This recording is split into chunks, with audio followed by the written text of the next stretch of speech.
What? Bugs on the brain, you're in the right place. It's another edition of Does It Bite? I'm Stephanie, and this is Michael, and we're Bug Tech. How's it going? Good. How about yourself? Good. That was a good little thing that I you did know. there. I've got a whole slew of them. I'm dying. All right, so I want to talk about cockroaches today, and I want to talk specifically about cockroaches in the wintertime. Oh, okay. How the heck do they get in the house? Oh, yeah. So when it comes to cockroaches, it's one of my favorite pests. Okay, Michael, Because no one else on the planet is ever going to say that. I'm They are a pest control filthy, guy. dirty, disgusting Yeah, bugs. but they are so fascinating because when you think about cockroaches, people think about like the water bug, quote unquote, which is an American cockroach. Okay. And then we think about the smaller roach that really takes over people's houses, which is a German cockroach. But we don't talk about the Oriental roach. We don't talk about the brown bandit roach. Okay. Those are all roaches that we see in our area. Okay. Who knew? Who knew there were so many kinds? A roach is a roach is a roach to most of us lay people. But to me, I have to know which particular roach I'm dealing with. Okay. Because each one of them has a different behavior. Okay. And each one of them have a different way that I can attack them. So when we come in to do a roach job, I have to identify that roach before I can devise a plan to take care of that roach for a customer. So how do you do that? Because you've told me a lot of times you go into a home, a homeowner has seen pests, but if you don't see that pest, if they don't come out, how do you know how to treat it? So that's where we become detectives. Okay. So we come in and we start asking the customer questions. All right. When do you see the roach? Oh, we see them at night mostly. Okay. When you turn on the light, do they run away? Yes. Then that's a cue to me that say it's a German roach. Or when do you see the roach? Well, I see them mostly in the mornings and they're on their back. I said, okay, how big are they? They tell me. I'm like, okay, that's an American roach or Oriental roach. Why are they on their back? Usually because roaches have to have moisture. Okay. So the American, the Oriental, and the brown bandit roach have to have moisture. I mean, they have to, or they would dry out pretty quick. So if we do a general pest control treatment for a customer and they're starting to see roaches and they're mostly on their back, then that means our chemicals got to them and they're flipping over. Okay. Or if we don't do a general pest control and they're starting to see roaches on their backs a lot, it's because the roach hadn't got to water. So the roach is drying out and dying. So there's a lot that goes into roach treatments and biology and cultural stuff. I mean, it's pretty fascinating. That's why I love it. It's so cool. So how common is that in West Texas? Oh, yeah. Roaches. Like you said, they need water, and we're a really arid area. So I'm a little bit surprised to know that you have quite a few roach customers. Yes, because like Can you I said, call them roach customers?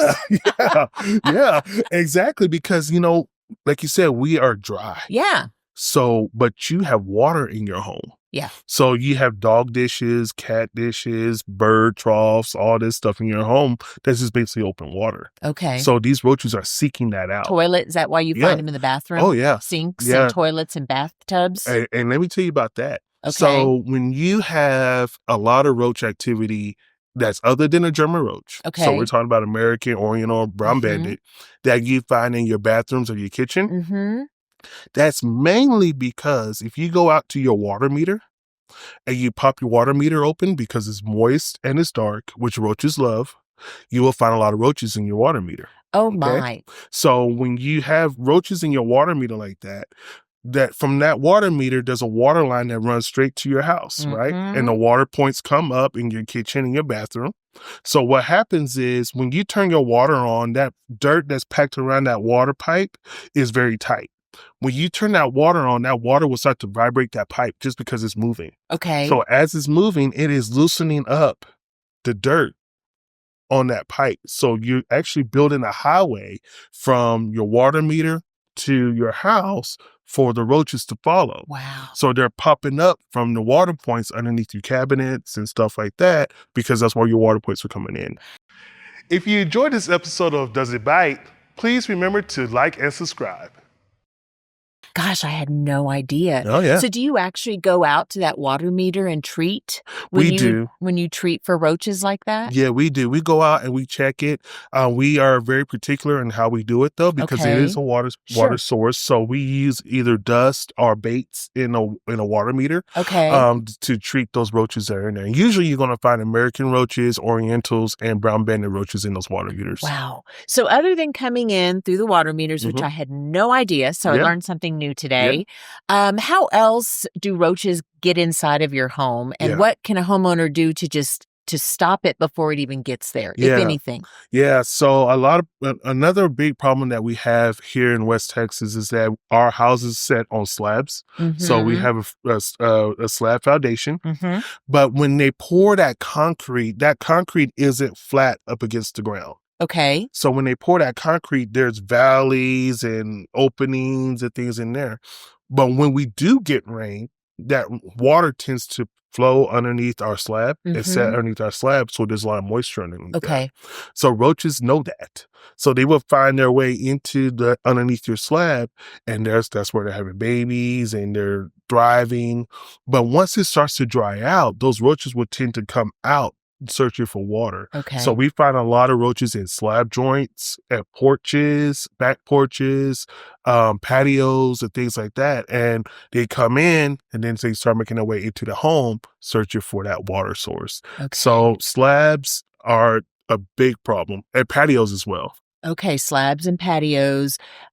We had talked in a previous episode about entry points. Mhm. So what are and exclusions that homeowners can do? Is there Yeah. anything you can do as a homeowner for keeping those roaches out of your home? Yeah, definitely. So if you have most houses here in West Texas have gaps, Yeah. underneath the doors. So putting a door sweep on, that's Okay. major. That's a major And you deal. just buy those at a hardware Yeah. store? Okay. And they're usually easy put on, Okay. just a door sweep.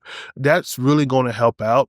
A lot of times garages are a big problem too, because garages Yes. don't really sit flush with the Mhm. ground. So there's just a small gap, and that gap is big enough for roaches to crawl through. So we Wow. find a lot of roaches in garages as well. And a lot of times you can adjust your garage door to set more flushly with the ground, or you could put a door sweep under the Yeah. garage door Yeah. as well.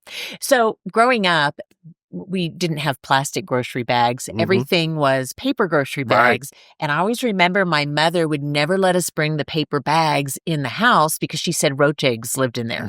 And that's how roaches were going to get in. So I don't Yeah. know, is that myth or is that true? Are there other ways that we carry roaches Yeah. into the Yeah. home? That's really what I'm asking. I mean, that is true, but also a myth. Okay. No, I'm just Um, super curious because I still to this day don't bring paper bags into my house or yeah, boxes. yeah. So roaches will transfer. They will hitchhike Okay. very easily. Okay. And usually when we get like food products from like I don't know, food stores and Right. food Like places, grocery warehouses, yeah, stores, that that might sort have a of roach thing. problem. Yeah. They can transfer through the cardboard. Okay. And that's not because they're laying eggs in the cardboard. It's because they are in the corrugated part Oh, of the gotcha. cardboard. So Gotcha. they can actually hide in that. German roaches are notorious for that. Okay. That's one of the biggest problems that we have when we get calls from food pantries and stuff like that, is that they're coming that's where in. they Yeah, come in. it's usually German roaches. And German roaches can lay what they lay an egg sac. So it's like a little brown pill looking thing that has 25 roaches in it. Oh. So it's not an invisible egg, it's not a small egg, but it's an egg sac. So usually those things can transfer 25 roaches in it every time you see one of those egg sacs. So that could be a way that they're being transferred. Mhm. But getting just a paper bag from the store, Okay. that's not Well, good. now I know, so I can feel free to carry those in my home. Oh should I yeah. choose? Oh yeah, definitely. So I'm going to ask you another myth Yeah. or things that I've heard is if you don't keep your home clean, like a dirty home, Mhm. dirty dishes, that will attract roaches. And so I always think of somebody with an infestation Yeah. that they're sloppy or they have a really dirty home. Yeah. So there's some truth and some myth to that. Okay. So not all roaches are going to be attracted to a dirty home. Okay. Okay. Well, they will be, but that's not usually why they're there. Okay. So like German roaches have to be introduced into the home. Okay. So they're not going to be knocking at your door trying to get in just because you have a dirty home. They are introduced into your home. Now, if Through you the do, corrugated boxes. they could. Yeah, they could be. We find a lot of people do like garage sales and stuff, Yeah. and they bring like microwaves and appliances yeah. into the home. Well, that's where German roaches like to be. It's warm and Oh. moist and stuff like that. So that's how they So can get into the home. appliances. Yep, Huh. big time. So with the dirty home, Yeah. it gives roaches more places to hide, more food source.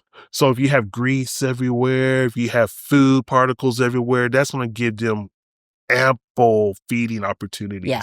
But if you have a clean home, roaches don't have that, but they can still infest. Sure. So, there's some truth to that and there's some myths to that. I mean, it can't hurt though to keep the food Yeah. to keep the food cleaned When up. we go in to do a treatment, we Yeah. would tell our customers, you have to clean this grease up, you have to clean this food up, because they won't touch our bait. It's kind of like a hamburger and filet mignon. Gotcha. Your food Or a droppings and carrot stuff. stick and a piece of pizza. Exactly. Because I'm going to go for the pizza every time. Of course you Yeah, are. I don't like I am carrots. Carrots is gross. But anyway, so but that's how it is. If they don't take care of the cleanliness of the home, then our baits, our treatment isn't going to be as effective. Got it. So. Got it.